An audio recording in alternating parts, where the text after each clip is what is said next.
Oh, it's took me ages to get here this morning, and I'm pretty shattered, to be honest. I'm glad that I'm finally at this location.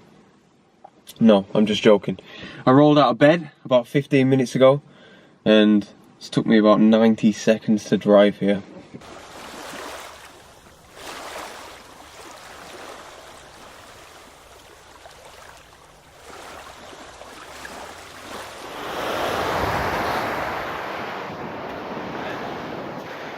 Good morning and welcome to Waiheke Beach. This is the local. This is the one that took me all of 90 seconds to drive to. Now, as you can probably tell, we're here for the sunrise, and there's a location behind me that I actually shot a couple of weeks ago in a different vlog. It's called Rangitoto. It's a volcano, and I want to shoot it again this morning. Now, it's going to be a little bit different. I'm hoping it's going to be my sort of main subject, and I wanted to try my very best to go for something a little bit fine arty, maybe a very long exposure.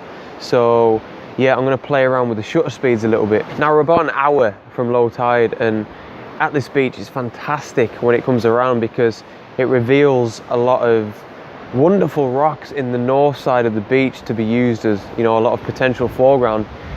Now, the thing with Rangitoto is it is a very uniformed and almost a symmetrical subject.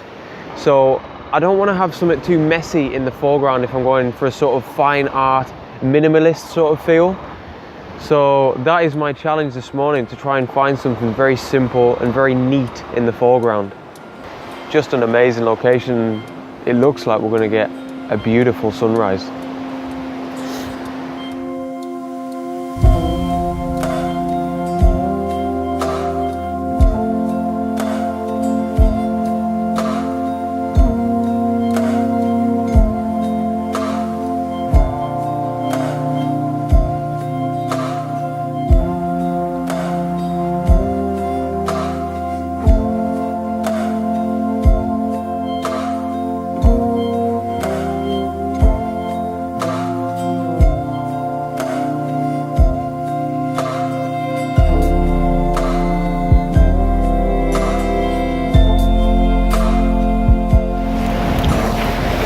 So the light is looking gorgeous above Rangitoto at the minute. I'm not sure if it's peaking, but I'm going to get my camera set up and ready to try and get an image. Oh, so what a gorgeous sunrise, guys. Quite fortunate. Earlier on there's quite a lot of clouds, so I didn't think we were going to get much colour in the sky, but turns out now that it's brightened up a bit, it was all very high cloud, so it caught fire in all the right places. Wonderful.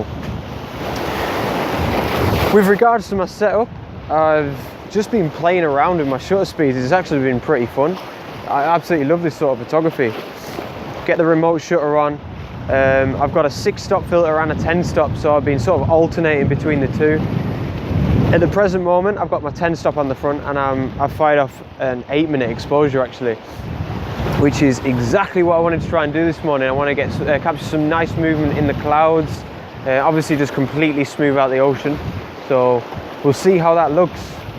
I set off a couple of exposures with my 6-stop on the front, and they were giving me times of around about 1 minute and 20 seconds, and the images looked okay. I think I got them photographs at the peak of the sunrise, so that really helped, obviously, but I wasn't 100% happy with, you know, the movement in the clouds and what it did to the sea. So I don't know, we'll see when we get back. I should also mention as well, I said in my introduction about the tour as a subject and how, you know, I wasn't so sure about it. I didn't know if I was going to shoot it because it's a little bit messy as a foreground element. But once I framed up my camera and I got Rangitoto in the background and the tour in the foreground, I felt it worked perfectly. And the reason is juxtaposition. I think it works really well as a contrast. So yes, it's pretty messy as a foreground subject, but because Rangitoto is the direct opposite, I really feel like the two subjects go really well together, and it's actually really nice to get two, you know, prominent subjects in one image. It kind of almost breaks the rules a little bit. Fantastic. So I'm going to wait for this 8-minute exposure to finish. We've got a couple of minutes left, and then I don't know if it's going to happen, but I wanted to wait for the sun to come up and over the horizon, hopefully cast a nice bit of light on the foreground, and you know, maybe wander around and find another image.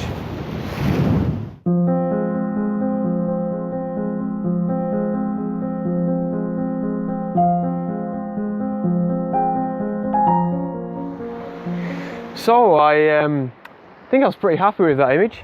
I took several exposures, 5 or 6, which is quite unlike me, and all different exposure times, and off the back of the camera there's a couple that look pretty good, so it's one of them. Well, most cases I'll have to see which one I prefer when I get home. One thing I'll mention about it though is I didn't think it was very fine arty, which is kind of what I came out here for this morning, and I think the image is lovely, hopefully, but it's not kind of what I was looking for with my Rangitoto shot. So the sun has stayed behind a massive thick clouds, unfortunately, so we're not going to get any golden light, but I think that's going to work well for the sort of image I'd like to get now. I want to do another long exposure out into the sea, maybe something very minimal, very small in the foreground, very tidy, and then just the ocean and then Rangitoto. So the tide's gone out a little bit more, and it allows me to walk actually onto the tour, the subject that I just shot there. So I'm going to wander around it a little bit, and the rocks that surround it, and you know, just search for some foreground elements that catch my eye, and hopefully I can find something that's going to suit what I'm after this morning.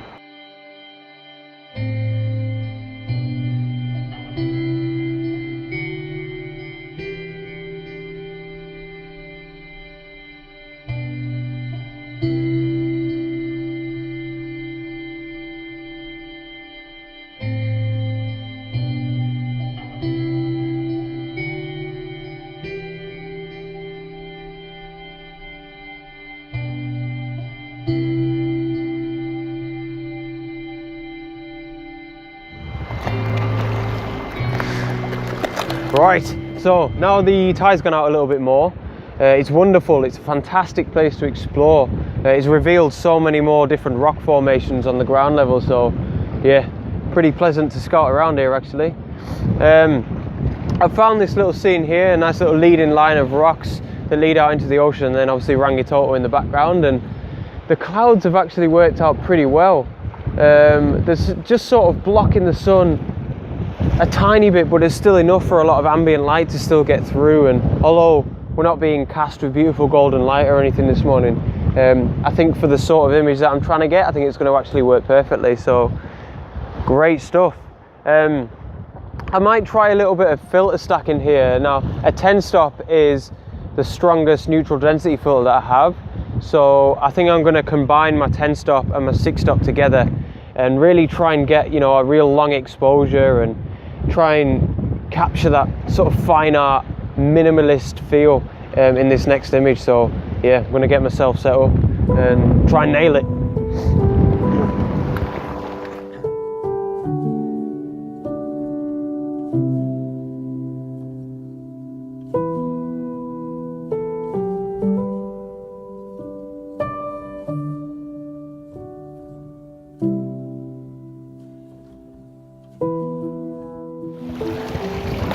Isn't it crazy how sometimes when you're screwing your filter on, your filtering, sometimes you get it on first time, sometimes it's an absolute nightmare, which is what happened in my first image. It took me, honestly, about 8 or 9 times to actually screw the thing on. I've done it there and it did it first time. Ridiculous. Anyway, I'm pretty excited about the prospect of this image, and I shall talk you through it. I think we're looking at around about a 10-minute exposure, so it's going to be a long wait for me and not for you. Okay, so whilst we're waiting for that exposure, still got another 10 minutes left I think, there's a little bit of a subject that I just wanted to have a little bit of a chat about. I don't really hang around with many other photographers or anything, unfortunately, so you guys are my outlet for this sort of thing. So it's always great to hear back from you as well, maybe if anyone else has experienced this sort of thing. But I think it's to do with like the whole mindfulness that surrounds landscape photography, you know, and I have this little bit of a theory that the grass is always greener on the other side. So for example, I'm in New Zealand at the minute obviously, and I follow a lot of YouTubers and people on Instagram back home in the UK, and I'm always longing to be back in the UK to shoot landscapes, and it really annoys me because, I don't know, I guess it's all to do with your imagination, and I think your imagination as a human being is the best thing that you have, especially with regards to landscape photography. It's where your creativity comes from, and it's what creates your own style and stuff like that. But with things like that, I think it can work against you almost, and you know, you can be daydreaming and researching about other locations, other countries, and I think sometimes, for me anyway, it means that I'm not really appreciating where I am at the moment, and it really annoys me because I know that when I'm back in England, I'm going to be reminiscing about my time here in New Zealand and think, oh, I'd love to be back in New Zealand shooting landscapes. It's ridiculous, really. So yeah, I find it very frustrating sometimes, and I'd genuinely be really interested to know if you guys have experienced that sort of thing, or if you experience that sort of thing regularly. I mean, I suppose it's only natural to, it's the same with anything in life. It's only natural to be wanting things that you haven't got and stuff like that. But yeah, I don't know. I think if anyone else has experienced that, I've kind of come to a bit of a conclusion that I think it's important to have a balance. Like, obviously it's great to be daydreaming and researching about other locations. I would never have it any other way, to be honest. But at the same time, you've got to have that balance whereby you have to appreciate where you are. With regards to landscape photography, there's always going to be people that want to be where you are as well. You've got to remember that. And for God's sake, I'm in New Zealand. Like, which landscape photographer wouldn't want to spend a bit of time here? So it's pretty ridiculous, really. But yeah, let me know if you guys have experienced that. Probably babbling a little bit now. So I'm going to finish the video up whilst I wait for this exposure, and just say, as always, thanks a lot for watching. God, I nearly fell then.